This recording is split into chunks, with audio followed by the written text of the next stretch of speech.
Para ser mais preciso, embora as questões filosóficas digam respeito a todas as pessoas, nem todas se tornam filósofos. Por diferentes motivos, a maioria delas é tão absorvida pelo cotidiano que a admiração pela vida acaba sendo completamente reprimida. Um filósofo nunca é capaz de se habituar completamente com esse mundo. Para ele ou para ela, o mundo continua a ter algo de incompreensível, algo de enigmático, até de secreto. E estamos começando hoje uma nova fase aqui nesse canal. Agora você vai encontrar uma nova programação com lives às segundas-feiras e vídeos às quartas e sextas. Sexta-feira vai continuar sendo o nosso dia tradicional de resenhas novas e inéditas, os livros que eu vou lendo ao longo da minha vida e vou apresentando para vocês. Mas nas quartas-feiras, não digo em todas, mas na maioria, eu vou criar um novo quadro, é esse que vocês estão assistindo agora, que vai ter um nome muito original, Vale a Pena Ler de Novo, e que vai ter o objetivo de relembrar alguns livros que eu li lá atrás na história desse canal e que não foram assistidos pela maior parte de vocês, que vocês me seguem há menos tempo, né? Eu já tô aqui há 7 anos. Esse, por exemplo, foi um livro que foi a 10ª resenha que eu fiz nesse canal. O canal tinha poucos meses de existência e eu tenho certeza que não devia ter nem 1000 inscritos naquela época, mas que vale a pena relembrar, porque é um dos livros mais influentes que eu li na minha vida e eu tenho certeza que também vai ser influente para você.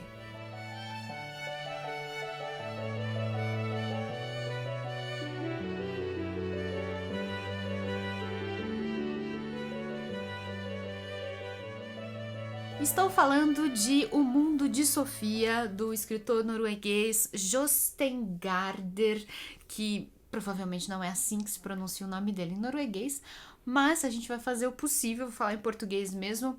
Esse livro é uma edição antiga, da década de 2000, exatamente em novembro de 2000, quando a jovem Isabela leu pela primeira vez. Eu tinha 13 anos de idade. Claro que essa capa você não vai encontrar mais, mas ele continua sendo editado pela Companhia das Letras, então você vai encontrar nas livrarias com essa capa aqui, porque o livro nunca deixou de ser editado, nunca esgotou.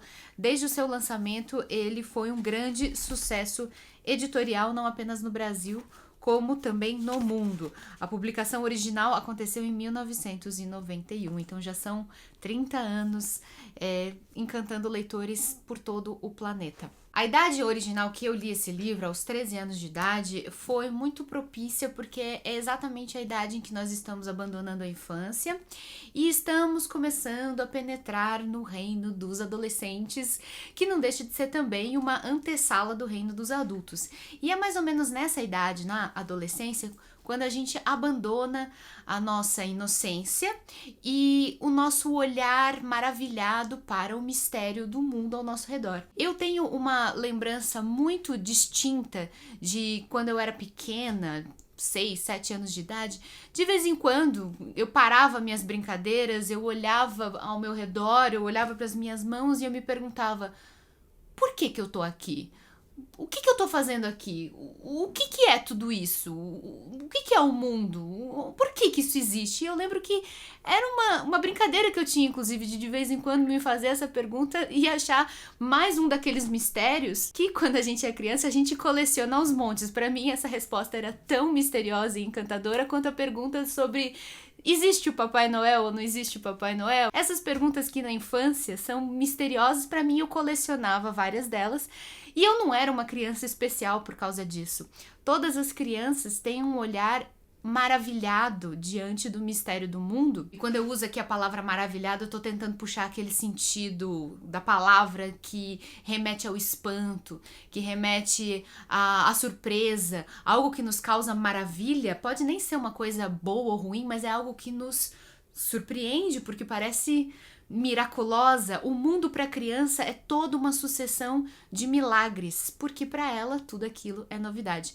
Mas conforme nós vamos crescendo e entrando na adolescência e entrando na fase adulta, nós vamos sendo cada vez mais absorvidos pela necessidade de sobreviver. Derrotar um leão por dia, a vida do adolescente é cheia de desafios nesse sentido também. Ele todos os dias precisa vencer mais um dia na escola, mais um dia na complicada hierarquia social de qualquer colégio, e assim por diante. Ele vai sendo mais pra frente depois tomado por muitas responsabilidades, talvez passar no vestibular, talvez encontrar um primeiro emprego e ajudar nas contas da casa, e essa vida de obrigações não vai ter fim. Só vai, inclusive, aumentar conforme a gente vai ficando adulto. E toda aquela maravilha diante do milagre da existência vai ficando para trás, a ponto de que nós, adultos, muitas vezes nos esquecemos de que um dia nos sentimos assim, tão mesmerizados, tão embasbacados pelo mistério da existência. Talvez por causa disso o início da adolescência seja o momento ideal para a gente começar a estudar a área do conhecimento humano que trabalha esse maravilhamento, esse questionamento do mundo. Essa área se chama filosofia. Eu tive muita sorte de ter tido contato com esse livro na idade propícia, e aqui eu trago mais uma vez a importância de você ter bons professores que indicam literatura para você, de você ter incentivo dentro da sua própria casa, porque esse livro eu já não me lembro, mas eu tenho quase certeza que foi a minha mãe que comprou para mim, alguma coisa assim. Mas essa é a importância de você ter pessoas ao seu redor que te convidam à literatura no momento ideal.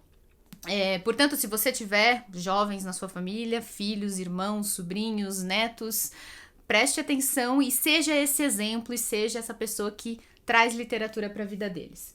O Mundo de Sofia é a porta ideal para entrada no estudo da filosofia. Esse é um livro que foi escrito por um professor de filosofia numa escola secundária lá na Noruega, que depois de muitos anos de prática ensinando, né, a história da filosofia, da filosofia, evidentemente eu tô sempre falando aqui da filosofia ocidental, né, porque no Oriente é toda uma outra história, mas ele ensinava para os seus alunos a história da filosofia desde a antiguidade greco-romana e ia atravessando, né, os autores e as épocas históricas, tal, sem a profundidade que você encontra numa universidade, mas de maneira acessível, né, para adolescentes.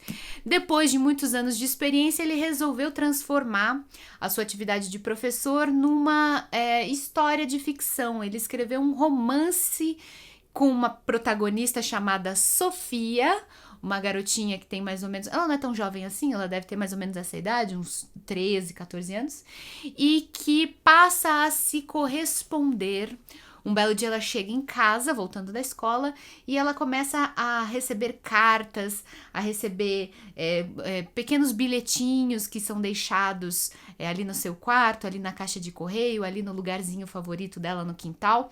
Ela começa a receber cartas misteriosas. Essa pessoa que tá mandando cartas para ela se revela um professor de filosofia.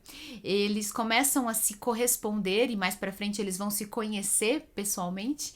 E esse professor vai ensinar para Sofia a história da filosofia, a ponto de que, eu não vou dar spoiler daqui, mas a ponto de que em determinado momento do desenvolvimento, né, da relação entre os dois, a vida da Sofia se torna uma grande aventura, com uma grande reviravolta filosófica e que se insere em tudo aquilo que ela está aprendendo. É um livro bastante didático, extremamente acessível, justamente para o jovem de 13, 14 anos, mas que também é uma leitura encantadora para adultos. Então, se você não teve essa oportunidade de ter acesso ao Mundo de Sofia lá na adolescência, ainda vale a pena conhecer esse livro na idade adulta. Talvez seja a sua porta de entrada ideal. Talvez você hoje em dia assista a palestras ou vídeos ou tente ler livros de autoajuda que mencionam pessoas, né, nomes importantes da filosofia, como Nietzsche, como Schopenhauer, como Kant e como Rousseau. Não, são nomes que ainda fazem parte constantemente da intelectualidade, mesmo no século XXI, e talvez você tenha uma dificuldade de tentar localizar esses nomes, esses pensamentos no seu repertório de ideias. Talvez você não tenha tido o privilégio de ter uma disciplina como filosofia no ensino médio, como eu tive o privilégio de ter. Então, certamente essa leitura vai ser um divisor de águas para você. Esse livro vai te orientar e vai te dar os primeiros passos para recuperar esse pensamento filosófico que você tinha quando você era criança e que talvez, por causa das demandas, da realidade, da dureza da vida, você tenha deixado escapar. Minha dica é que você presenteie aquela criança, aquele jovem da sua família com o mundo de Sofia. Também não pode ser jovem demais. Eu acho que precisa ter pelo menos mais do que 12 ou 13 anos. Antes disso, talvez seja muito complicado. Olha só, eu grifei o livro inteiro.